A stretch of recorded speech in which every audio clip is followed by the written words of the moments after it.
السلام عليكم ورحمة الله وبركاته. أهلا بأحلى متابعين معنا النهاردة مع الحلقة الأخيرة من مسلسل مخلوق جيونج سيونج.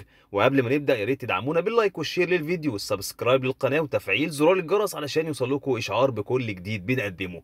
بطل مسلسلنا هو تاي، عاش حياة صعبة من غير والده ووالدته، لكنه كمل حياته وكافح لحد لما بقى عنده أكبر بيت للرهون. وكان حريص إنه يعيش بعيد عن السياسة، لكن السياسة هي اللي قربت منه. ويوم ما هدده الجنرال الياباني إيشيكاو اما يلاقي له زوجته ميونج اللي اختفت او هياخد كل املاكه ويبعته للحرب، فاضطر انه يرمي نفسه في النار علشان يحافظ على امواله اللي تعب كتير لحد لما حققها.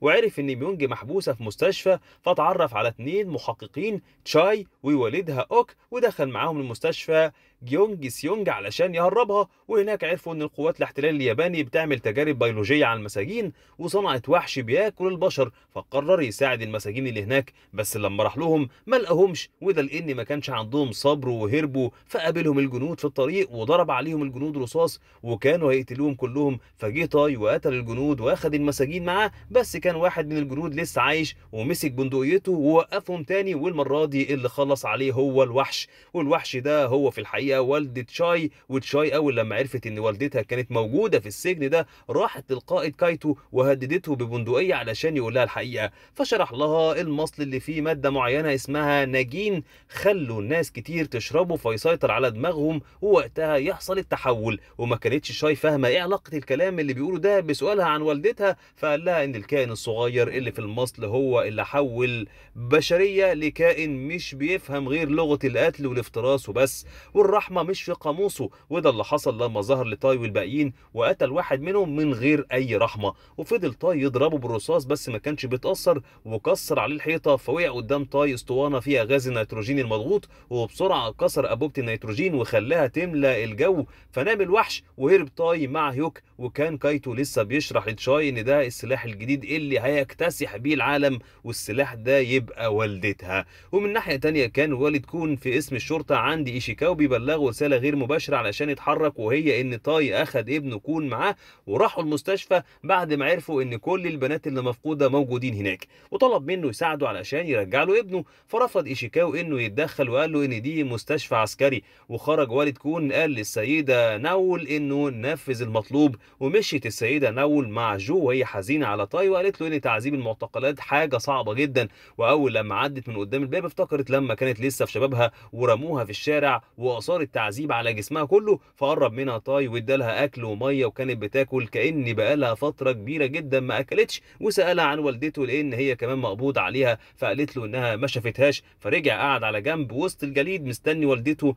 ونول فضلت تعيط. وفاقت بعدها من ذكرياتها وكملت طريقها. وكان تاي في المستشفى بيتخانق مع هيوك لانه كان السبب في موت ناس كتير، وقال له انه مش بطل زي كون، واللي ما كانش يعرفه ان كون هو كمان اعترف عليه وعلى كل اللي معاه. وطلب منه القائد انه يكتب اسماء زمايله في الحركه الوطنيه، ووصله اوك وفرح بيه جدا. وتاي اعتذر له انه ما راحش مع تشاي وسابها تدور على والدتها لوحدها، وطلب من اوك انه ياخد الناس ويروحوا الاوضه امان، واداله خريطه للمكان عشان هو هيروح يدور على ميونج الاول وبعدين يقابلهم. وخبر هروب المساجين وصل للمدير يتشيرو، وفضل يضرب القائد المسؤول عن حمايه المكان وهدده انه لو جيسوني واحد هرب من البوابه هيسجنه هو وعيلته مكانه وهيفتح بطنهم بنفسه وهم احياء. وامر باقي الجنود انهم يدوروا على الوحش لما عرف انه حر طليق، فراحوا لكايتو وكان معاه تشاي متنكره بزي عسكري علشان ما حدش يعرفها. وسالوه الجنود ازاي سيطروا على الوحش، فقال لهم لو غاز النيتروجين خلص فما فيش اي حل غير انهم يولعوا فيه لان دي الطريقه الوحيده لموته.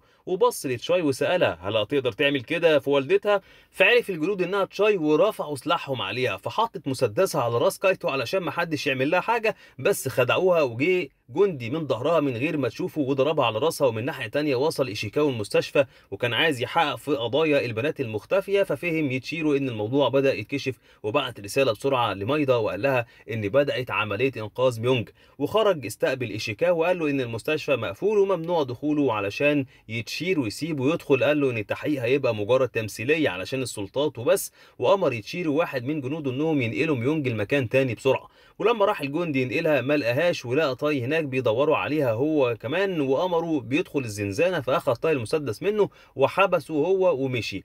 اما تشاي ففاقت لقت نفسها محبوسه في اوضه كبيره ومربوطه بسلاسل في الارض، وكان كايتو واقف في الاوضه اللي فوقها وقال لها انه هيجيب لها امها اللي وحشها. وفعلا جذبوها للمكان اللي فيه تشاي، ووصل تاي لمكان كايتو وعرف انهم بيتفرجوا على تشاي والوحش. ووقفت تشاي تبص على والدتها وتعيط وهجمت عليها، فصرخت تشاي باعلى صوتها وقالت امي سيشن. فتراجعت سيشن وافتكرت لما كانت بتسرح لبنتها وبتلعبها، وده ضايق كايتو لانه عايز سلاح من غير مشاعر، وامر الجنود انهم يقتلوهم. وبسرعه حاوطت سيشن بنتها واخدت هي كل رصاص وحررتها من السلسله وبعدتها عن كل رصاص الجنود ووقفت تقتلهم. وما كانتش شاي متخيله شكل والدتها والتحول والعذاب اللي عملوا فيها المجرمين، وكانت عايزه تجري عليها، فسحبها تاي ومشي بيها. ولاحظ كايتو انها ما بقتش موجوده، فامر بوقف النار وانهم يدوروا عليها في كل مكان. واصلا تشاي ما كانتش عايزه تمشي مع تاي، وكانت عماله تصرخ، ولما وقفها علشان يفهم هي ليه عايزه ترجع لهلاكها قالت له ان دي والدتها، وترجته انه يساعدها، فاخدها وراح بيها المكان امن، لان الجنود كانوا بيدوروا عليها في كل مكان ومعاهم امر بقتلها كمان.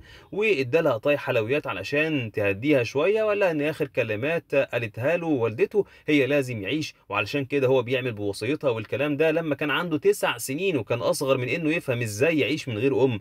وطلب منها تسمع كلامه وتخرج معاه من المكان ده، وبعدها يحطوا خطه ويرجعوا تاني. وما كانتش تاي بتتكلم ومش لاقي اي حاجه تقولها. اما كون فبعد ما كتب اسماء كل الحركه الوطنيه فكوا ايده وغطوا وشه. وفي الوقت ده وصل السيد جو بعربيه، وقف عند مدخل المستشفى وقال له الحارس ان ده ممنوع. فطلع له جو ازاز عصير كتير وعرض عليه يشرب معاه. وكان الجنود جوه المستشفى مش عارفين يوصلوا لتشاي خالص، فامرهم القائد انهم يفتشوا في كل مكان. وعرف اوك واللي معاه ان في جنود جايين عليهم، وحضر سكينته، فتفاجئ ان الجنود هم تشاي وتاي وكيونج. وجالهم يونج ومعاهم القائد اللي كان متفق مع تاي علشان يهرب معاهم هو كمان بعد تهديد تشيرو ليه. وقال لهم تاي ان حسب الخطه اللي حاطينها لازم يكونوا كلهم في العربيه خلال 10 دقائق، وكلامه كان موجه للكل وبداوا يتحركوا على طول. وراحت تشاي للمكان اللي كانت فيه والدتها، ولقت جنود كتير ميتين، فنادت على والدتها بس ما طلعت لهاش، لكن جالها تاي وهو مش قادر يتحرك وطلب منها تساعده. وفجاه لقيته اتحول لوحش زي والدتها وقتلها، وده كان كابوس صحت منه. لقت نفسها نايمه في مكان امن ونظيف والحمد لله. افتكرت ان قبل 16 ساعه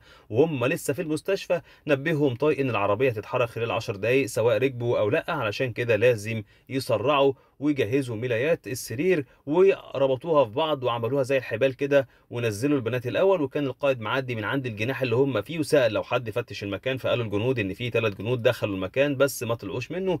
فدخل جندي يدور عليهم وفعلا لقاهم، وكان لسه هيبلغ ضربوا كيونج رصاصه قتلوا بيها، وصوت الرصاصه كشف كل حاجه واتجهت كل القوات لمكانهم. فاتحرك المساجين بسرعه ونزلوا، ما بقاش فاضل غير تاي وتشاي وكيونج. وقفوا مستنيين وصول الجنود وعملوا ساتر من الرصاص بالسراير.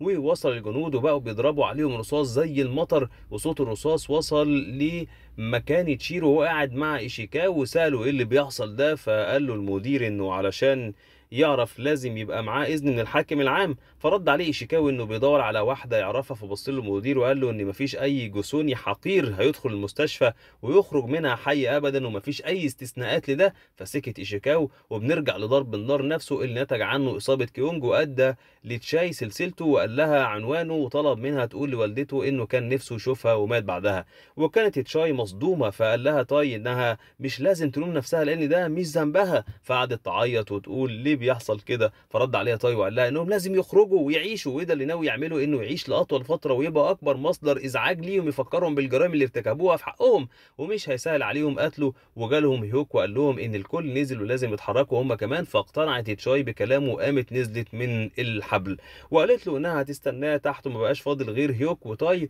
فنزل هيوك ورمى الحبل وراه وقفل الشباك، وقال لهم هيوك ان تاي قال له ان لازم حد يستنى ويشتت انتباههم علشان العربيه تمشي في امان، ولازم يتحركوا بسرعه في نفس الوقت. وما كانتش تشاي عايزه تمشي من غيره، فقال لها هيوك اللي بتعمله ده هيقتل الناس كلها. وكان جو مضطر انه يمشي وهو منهار وبيعيط. وكان القائد هنيدا مصمم ان الجنود تقتل اي حد اتقبض عليه، مع ان كايتو امره بالقبض عليهم احياء بس، وقال له انه هيتحمل المسؤوليه كامله. والرصاص اللي مع تاي كان بيخلص، فرمى عليهم قنبله غاز وفضل يقاوم مع انه كان عارف مصيره كويس قوي.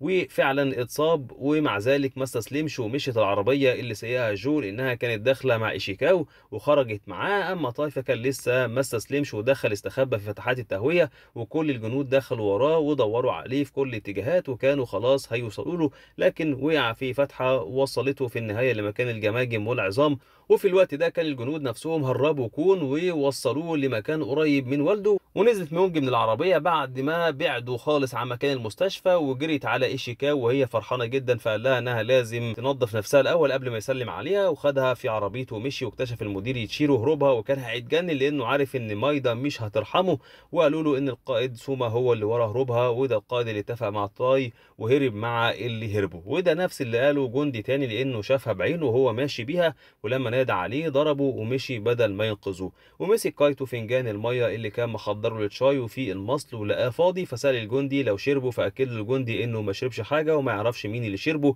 فمسك يتشيرو منه الفنجان وقال له ان دي حاجه مش مهمه، لان الاهم دلوقتي ان كل المساجين هربوا والبنت اللي طلبت منهم السيده مايدا هي كمان اختفت، وسابه ومشي. وسأل كايتو الجندي مين اللي دخل الاوضه، فقال له انهم اربعه، تشاي وتاي وميونج وسوما. فبص القائد وقال ان واحد من الاربعه دول هيتحول قريب. واخيرا تاي في المكان اللي هو فيه فاق وقام علشان يمشي، فجاله هنيدا ورفع عليه مسدسه وقال له انه اخيرا وصل له، وبنسمع صوت رصاص بعدها. وفي عربيه المساجين عرف جو ان في عربيه تانية ماشيه وراهم، والمفروض ان ده ما كانش تفاهم مع ايشيكاو، وحاول جو بكل جهده انه يهرب منهم لحد لما نجح. ودي كانت باقي خطه السيده ناول اللي كانت محضره مهرجان في الشارع، فما عرفتش عربيه المراقبه تعدي من الناس، وقرروا انهم يغيروا طريقهم، بس ظهرت عربيات تانية عطلتهم. وللاسف وصلوا له ونزل منها قوات كتيره، وطلبوا منه ينزل من العربيه وينزلوا القائد بالعافيه. وسالوا مين اللي في العربيه، فقال له جو انه ما يعرفش هو بيتكلم عن ايه، لانه من وقت ما وصل المستشفى لحد دلوقتي ما حدش ركب معاه غير السيده ميونج.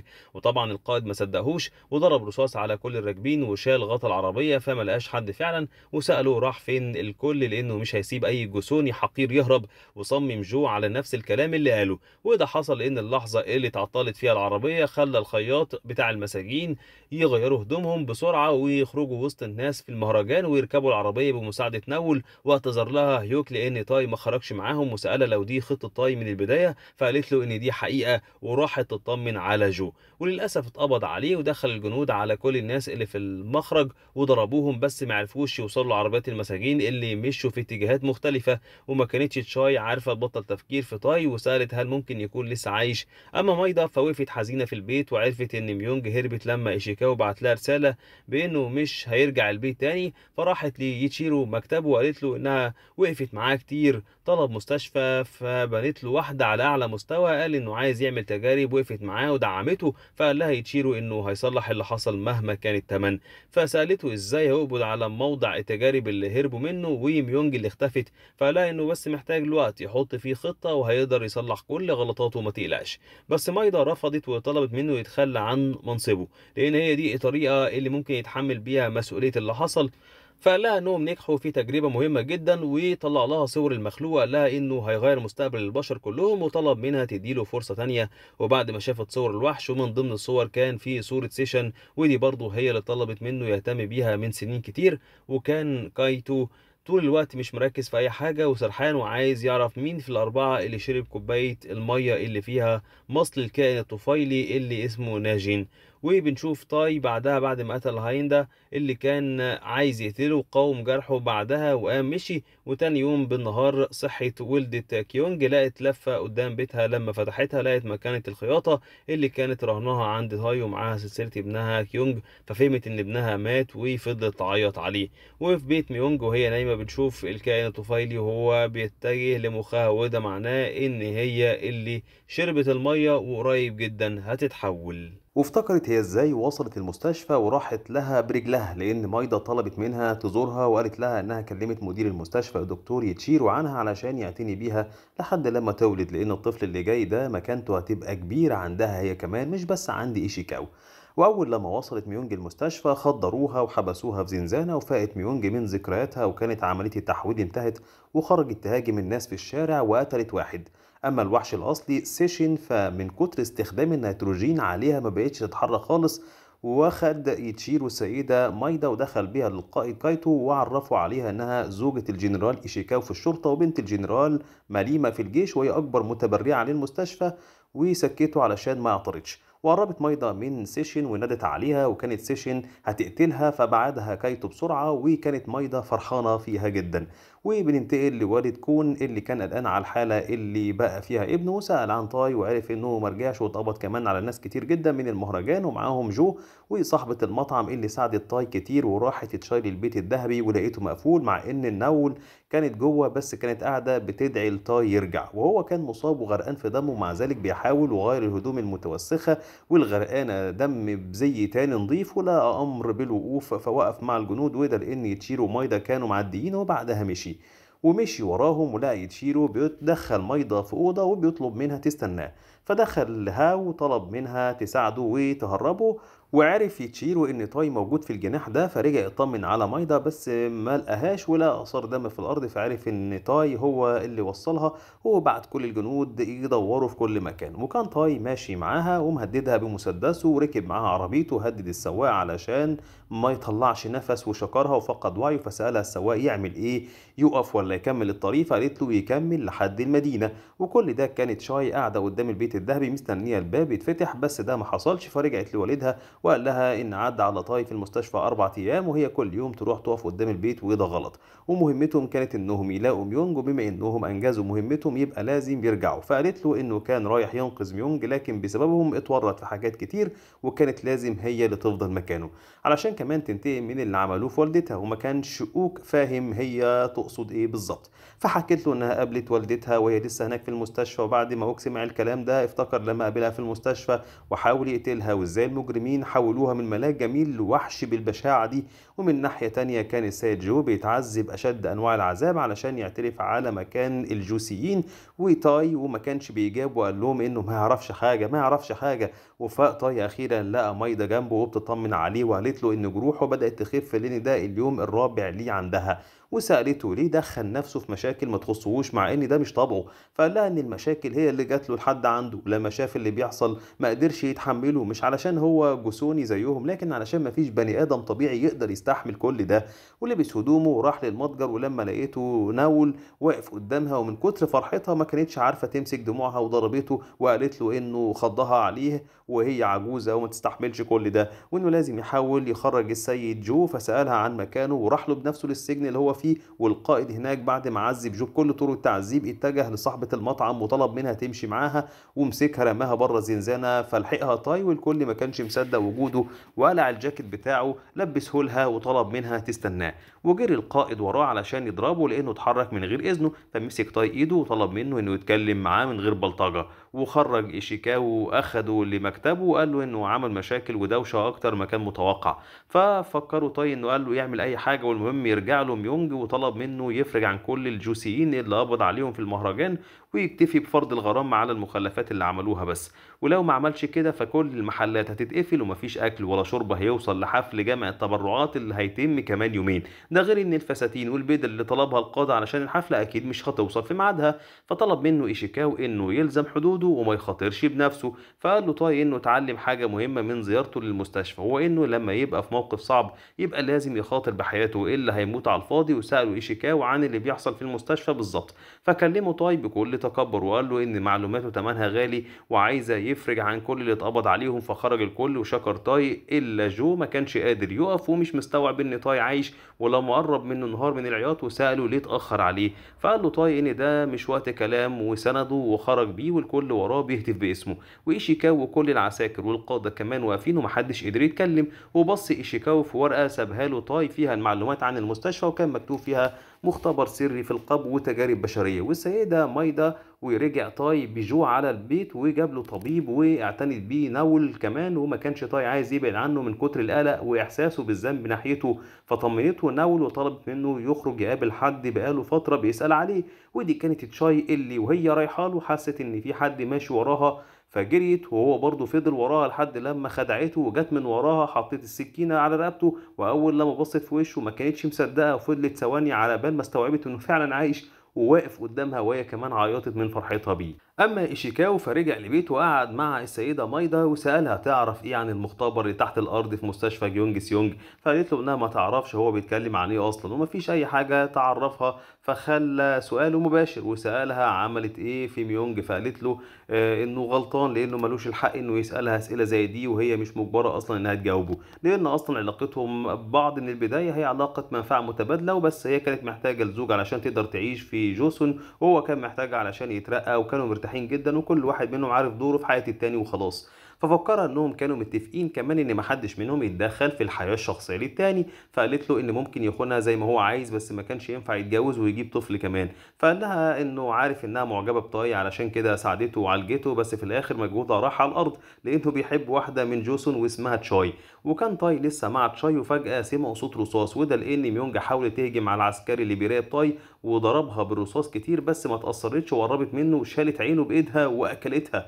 وقرب منها طاي وهو مش فاهم ايه اللي جابها عندهم وبتعمل ليه كده. اما مايدا فراحت لكايتو وسالته عن اختراعه الجديد، ودخلت شافت كميه انابيب المصل اللي عنده وسالته ازاي بتحول البني ادمين لوحوش. فقال لها ان المصل فيه كائن طفيلي بيدخل للمخ ويسيطر عليه ويحوله لمفترس. فقالت له انه يتحول زي سيشن. فقال لها كايتو لا، لانه هيتحول لمفترس مش بيفكر غير في الصيد وبيتغذى على امخاخ البشر بس، لكن هيحتفظوا بشكلهم البشري. وده اللي حصل مع ميونج بالظبط، وهاجمت على تاي وحاول يبعد عنها بس ووصلت له وخنقته فجريت عليها تشاي وبعدتها عنه. وكمل كايتو كلامه لأميضة وقال لها ان الوحش بيبقى اسرع وبيعالج جروحه بشكل فوري. فسالته أميضة ليه سيشن شكلها مختلف، فقال لها ان المصل اللي اتحقنت بيه كان فيه الجمرة الخبيثة، وفتح لها باب سري في الخزنة بتاعته وجواها عينات من الجمرة الخبيثة. وكانت أميضة عايزة تعرف لو ليها اي نقط ضعف، فقال لها انهم بيكرهوا النيتروجين ومش بيستحملوا ضوء الشمس ولا النار. وفعلا لما حاول تاي انه يبعدها بالنار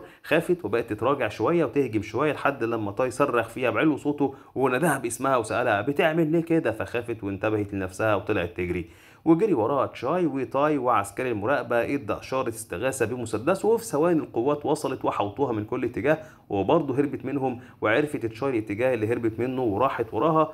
وكان كايتو بيكلم مايدا على اللحظة اللي تفتكر بيها المتحولة حقيقتها، وقال لها إن سيشن ما كانتش فاكرة حاجة لحد لما شافت بنتها. واستغربت مايدا إن سيشن ليها بنت وسألت عن اسمها. فقال لها كايتو إنها تشاي حبيبة تاي، وكانت تشاي لسه بتطارد ميونج لكن تاي وقفها لأن القوات كلها وراها. فقالت له إنهم لو مسكوها هتعاني زي ما والدتها عانت، فراح معاها كل ده وميونج عمالة تجري وهي بتترجى القوات إنهم ما يقتلوهاش. وكان كايتو لسه فاهم أميدا إنهم اكتشفوا وجود فيروس الناجيين في مرة في تجربة من تجاربهم، وهم بيخلوا مجموعة بيستنشقوا مادة كيميائية معينة يعني اكتشفوه بالصدفة. وعرف إن ده اكتشاف هيغير البشرية كلها وهيقودها لمستوى عالي من التطور. وفهمت بكلامه مستوى الشفاء السريع، لكن هو كان يقصد القوة. وشكرته مايدا على شرحه الوافي ليها، وقالت له إن المدير يتشيرو هيرجع اليابان قريب وهتخليه هو مدير المستشفى مكانه ويكمل تجاربه براحته وهتدعمه بأي وسيلة في إيدها. فقال لها إنه ما يقدرش يحدد اللي هيحتاجه من فلوس ولا وقت. فقالت له ان كل ده مش مهم لان كل اللي هي عايزاه هو ان سيشن تديها طاعة عمياء. كل ده وميونج كانت عمالة تجري وبتحاول تهرب، بس المرة دي حوطتها القوات. ووصل القائد ايشيكاوا وقال لها انه ما كانش متخيل انها هتطلع هي في الاخر اللي بقالها 3 ايام ماشية في الشارع وبتقتل الناس. وسألها ايه اللي حصل لها وازاي عملت كده، فطلبت منه سعيدة. فبص لها وقال لها انها قتلت اكتر من 10 اشخاص وهتتعدم. ولما سألته عن مصير ابنهم اتعصب عليها وطلب منها تبص لنفسها والحال اللي بقت فيه، وأمر العساكر يجيبوا القفص الحديدي وطلب منها تدخل فيه بنفسها من غير مقاومة. فهجمت عليه وخنقته وفضلت تضربه، فضربها العساكر بالرصاص ونقلوا إيشيكاوا على العربية علشان يسعفوه. ورجع طاي على بيته وتشاي كمان، ودخلت أوضة والدها علشان تطمن عليه فلقيته مش موجود وسايب لها رسالة بإنه رايح للمكان اللي فيه والدتها. وفعلا وصل أوك المستشفى وقال إنه مش مسلح، وطلب يقابل القائد كايتو وقال لهم يبلغوه إن زوج سيشن اللي بيعمل عليها تجارب تحت الأرض وصل. وكان كاتب لتشاي انه هيقوم بواجبه الاخير بصفته زوج، وطلب منها تكمل حياتها وتكون سعيده. وكتفوا الجنود ودخلوه لكايتو وطلب منه اوكي يخليه يشوف زوجته. فاخدوه على الزنزانه اللي محبوسه فيها وكانت بتقتل جندي. فتعصب اوكو فضل يصرخ ويقول لهم ازاي يعملوا فيها كده، وهي كانت هتهد الزنزانه علشان تطلع له. فاخدوا الجندود وحبسوه في زنزانه وما كانش في حاجه بتهدي سيشن. فقال كايتو انهم لازم يلاقوا بنتها علشان يعرفوا يسيطروا عليها تاني. وكان طاي في البيت اخد واخد معاه جندي المراقبة وعالج عينه، وحكى للسيدة نول عن اللي بيحصل في المستشفى، وكان عايز يلاقي طريقة يوقف بيها التجارب اللي بتتم في المستشفى وينقذ سيشن. فقالت له نول إن مفيش حاجة في إيده يعملها، وحذرته إنه يفكر يرجع للمستشفى تاني أبدا، واتعصبت على الجندي وقالت له إنهم مجرمين وبيتعاملوا مع البشر على إنهم حيوانات. فهداها تاي وقال له إنهم هيفضلوا قافلين المكان لحد لما الوضع يتحل. وعرفت نول إنه مش هيسكت، وهو قال لها إن اللي بيحصل في المستشفى المفروض ما يحصلش لأي إنسان، ولو حاول يفضحهم هينكروا إن في حاجة زي دي بتحصل. والدليل على كده إن ميونج قتلت ناس كتير ومع ذلك مفيش ولا جريدة نشرت الخبر، وإنهم لو فضلوا عاملين نفسهم مش شايفين الموضوع هيحصل لهم هم كمان. وفي الوقت ده كان يتشيرو بيبلغ مايدا إن زوجها بين الحياة والموت، واستغرب إنها ولا مهتمة أصلا، وكانت ماسكة ألبوم صور سيشن مع تشاي وشكلها ناوية تزور تشاي، بس تاي سبقها وراح لتشاي وقف معاها، وكانت حزينة جدا وقال لها إن ميونج اتنقلت على المستشفى، وهي قالت له إن والدها هو كمان راح المستشفى. فطلب منها تاي إنها تمشي معاه وأخدها على الأوضة اللي فيها الحاجات اللي مرهونة، وقال لها إن دي مجموعته ناس رهنوها ومرجعوش، أخدوها وحاجات هو اشتراها، وفضل يكلمها عن التحف اللي موجودة، وطلب منها تمد ايدها ويلبسها اسوره فيها حجر الحظ، وقال لها ان النهارده هيبقى حظها حلو. فطلبت منه انهم يتعاهدوا لو مات واحد منهم قبل التاني فيفضل التاني فاكره لاخر العمر. فقال لها انه بيتمنى انهم يعيشوا مع بعض بسعاده، وما كانتش تشاي متفائله ان اي سعاده هتجيلهم، بس هو اكد لها انه هيحرص ان السعاده ما تفرقهمش، وطلب منها تخليها معاه على طول. وطلب من ناول انه يخلي باله منها ومن المكان، وخرج راح المطعم وقابل هناك كون، واول لما شافه اخده بالحضن، بس تاي كان متغير من ناحيته. وفي بيت مايدا كانت جنازة القائد إيشيكاو شغالة، وراح يتشير وقف جنبها وافتكر لما حقنوا بمادة قتلوا بيها بأمر منها، وغيرت كمان قصة موته بإن مات على إيد مجرم من جوسون. وقال تاي لكون إنهم مش هيسيبوهم وهيفضلوا وهيقضوا عليهم كلهم، وجريمتهم هي معرفة حقيقة اللي بيحصل في المستشفى والمختبر اللي فيها. فقال له كون إنه مستعد يساعده في أي حاجة محتاجها. فأخدوا كون وراح بيه لمكانهم السري، وفي اللحظة دي راحت تشاي جنازة إيشيكاو وقتلت يتشيرو وضربها الجنود طبعا بالرصاص، فوقعت في الأرض، ووالدتها في حالة هياج عندها زادت لحد لما كسرت الزنزانة وخرجت تقتل في الجنود. وما كانش تاي يعرف حاجة عن اللي حصل، وكان بيتفق مع كون إنه يمحي المستشفى من الوجود خالص. فدخلت صاحبة المطعم بلغته باللي تشاي عملته، فجري على هناك، وعسكري المراقبة كان موجود وحكى له إنها قتلت المدير يتشيرو وطاردها الضباط، لكنها اختفت ومحدش عرف يوصل لها. وطلعوا أمر بتفتيش المتجر، وشكروا تاي على المعلومات اللي قالها له. وقبل ما يمشي قال له إن في إيد خفية هي اللي بتحرك كل حاجة، وفعلا راح لقوات فتشوا البيت الذهبي وكسروا المكان خالص. فخرج جو من اوضته وسمع بيوم بالصدفه وهو بيتكلم في التليفون وبيقول انه تعاون معاهم ودلوقتي عايز فلوسه. فقفل الضابط الخط في وشه. وفي المستشفى ما كانوش عارفين يوصلوا لمكان سيشن، فطلب منهم كايتو يرموا لها فريسه وهي وزوجها. فراحوا الزنزانه وقوموه بالعافيه، فضربهم واخذ منهم سلاح قتلهم بيه. وفي اللحظه دي فاتت شاي لقت نفسها في بيت ميضه وهي واقفه قدامها، وراحت بعدها زارت تاي في بيته وسابتهم السيده ناول لوحدهم، وقالت له انها جايه تكلمه عن تشاي وسالها عايزه ايه منها. فقالت له انها جايه تقول له ما يستناش رجوعها لانها مش هترجع، وسالها هي فين دلوقتي، فقالت له انها ماتت، وترجته انه ينسى كل حاجه ويرجع لحياته زي ما كان قبل ما يروح المستشفى، وقتها هيبقى في امان. وافتكر تاي كلام حارس المراقبه لما قال له ان في ايد خفيه ورا كل حاجه، وسالها عرفت منين ان تشاي ماتت، وطلب منها توري له جثتها لو كلامها ده صحيح. فطلبت منه يسمع الكلام وينساها وسابته ومشيت. فطلع يجري وراها وقال لها انه هيلاقيها سواء ميته او عايشه ومش هيتخلى عنها، وقال لها انه عاش حياه تافهه من غير قيمه ولا كرامه، بس ناوي يحميها حتى لو هيخسر كل حاجه. فقالت له انه مش قدها والحقراء اللي حواليه مش هينفعوه. فتعصب عليها وطلب منها تتكلم باحترام لان دول يبقوا قومه. فقالت له ان قومه دول كلهم خانوه، اولهم السيده ناول اللي بلغت عن والدته زمان علشان تخرج هي وجو، وهو في أوضة التعذيب اعترف بكل حاجة. وبيوم هو كمان باعه مقابل تذكرة سفر رخيصة لليابان، وحتى صديقه كون اعترف عليه هو وكل اللي معاه، وهم دول كده قومه اللي بيتكلم وبيدافع عنهم وعايز يعرضها هي، مع إنها وقفت جنبه في كل المواقف. وكان تاي حاسس ان قلبه مكسور، وقال لها ان كلامها صح، لكن مفيش حد منهم كان ممكن يعمل كده لو ما كانش بيموت، وانهم كانوا بيحاولوا يدافعوا عن حياتهم بعد كم العذاب والألم اللي اتحملوه. وقال لها ان دي نهاية اللي بينها وبينه، وبص على نول وجو لقاهم عمالين يعيطوا. فطلب منهم يدخلوا لان الجو برد، وبيوم كمان سامع الكلام ومنهار من العياط. ولما دخلوا البيت قال لنول انه كان عارف ان هي اللي بلغت عن والدته بعد وفاتها بمدة قليلة، بس كان عارف ان ملهاش ذنب والمجرمين اللي عذبوها هم السبب، وكان خايف انه انه ما يعرفش يوصل لتشاي او تكون ماتت فعلا. فخرج جو يدور عليها وهي اصلا كانت في المستشفى، ووصلتها مايدا لهناك علشان يسيطروا بيها على السيشن.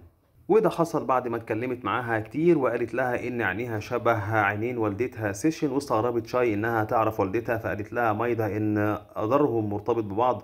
وفي بيت تاي بعد ما بيوم حس بتأنيب الضمير راح قال له انه يعرف مكانة شاي لانه شافهم وهم بينقلوها، وما كانتش ناوي واثقه في كلامه قوي. بعد ما خانهم فقال لها ان السيده مايدا اقنعته ان اللي بيعمله ده لمصلحه تاي، فقالت له انه غبي علشان صدقها. فقام تاي وقف قال له ان المهم دلوقتي انه يوصله بتشاي، وسلم تاي مفتاح البيت للسيده ناول وقال لها لو ما رجعش تبيع البيت. وراح لهيوك واخد منه شنطه مليانه متفجرات وطلبوا منه يرجع لهم بسلام، وودع الكل واتحرك. اما كايتو فكان معجب جدا باداء مايدا اللي قدرت تجيب له تشاي بالسرعه دي، وقال انه هيحطها مع والدها قدام والدتها وهيشوف هتاكل مين فيهم الاول. وكانت والدتها تحتهم وشايفاهم من فتحات في الارض، وهو كان مستغرب من قوه تشاي مع انها في موقف ضعف، وهي اللي قالت له ان نفس السؤال ازاي هو بالوقاحه دي وبعد ما دمر عيله كامله وعذبها لسه عنده الجرأة انه يبص لهم بالقوه دي. فقال لها انه حقق انجازات علميه عظيمه، فسالته انجازات ايه اللي بيبرروها لنفسهم، وحذرته ان التاريخ هيفتكر الجرائم دي كويس قوي. فضربها بالقلم، واول لما والدتها شافته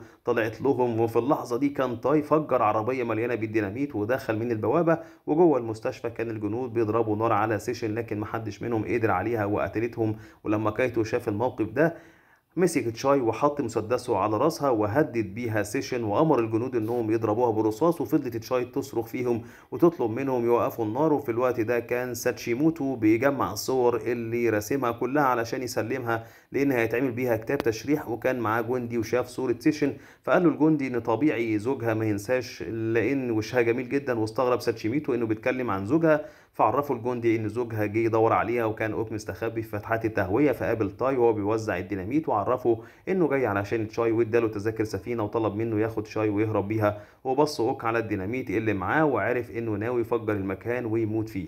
وسمعوا ان كايتو اخد تشاي وطلع بيها وسيطروا على سيشن. فاخد اوك المتفجرات من تاي وطلب منه يهرب مع تشاي، وما كانش تاي موافق. فقال له اوك انه عاش يتمنى يقابل زوجته ولو هيموت يبقى لازم يموت معاها، لكن هو وتشاي لازم يعيشوا للمستقبل. فاقتنع تاي واخد منه تذاكر ومشي ونشر اوك المتفجرات اللي معاه. ووصل تاي وقتل كل الجنود اللي ماسكين تشاي وهي كمان ساعدته. وما كانش كايتو معاهم لانه كان بيجمع عينات الجمره الخبيثه بتاعته. وجه يمشي سمع ميونج وهي بتتألم وبتطلب منه ينقذها، ووقف اوك يغني اغنيته المفضله ومستني الديناميت ينفجر فيه. فسمعته سيشن وراحت له ولقيته معلق السلسله بتاعته وخرج لها ناداها باسمها وكان بيعيط، وقال ان وقت رحيلهم حان وانفجر المكان بيهم ووصل للادوار اللي فوق كمان. بس نجي منه تاي وتشاي وما كانتش عايزه تمشي، فقال لها انه وعده يخرجها بامان وكان عايز يموت مع امها في نفس المكان. فانهارت تشاي من العياط وسابها تاي لحد لما هديت خالص وقعد جنبها يهديها. فلقوا ساتشيموتو جالهم وخبر انفجار المستشفى انتشر، واصحاب تاي فكروا مات، بس ساتشيموتو هربهم ووصلهم لعربيه وقال لهم انهم هيقدروا يخرجوا وسط الفوضى. واعتذر لتشاي على اللي حصل لوالدتها وانه كان متفرج وما اخدش اي رد فعل قوي. فطلب منه تاي انه يخلي باله من نفسه وركب العربيه مع تشاي وهربوا. وبعت رسالة لنول، وبعد ما قريتها حضرت له شنطته وحطت فيها ذهب وفلوس كتير، وقال لهم بيوم انه هيوصلها وترجاهم يدوا له فرصة يكفر بيها عن غلطته. وحط الشنطة على العجلة وراح طاي اخد شاي من ايدها علشان يتحركوا، لكنها قالت له انها هتتحرك لوحدها علشان ما تجيبلهوش مشاكل.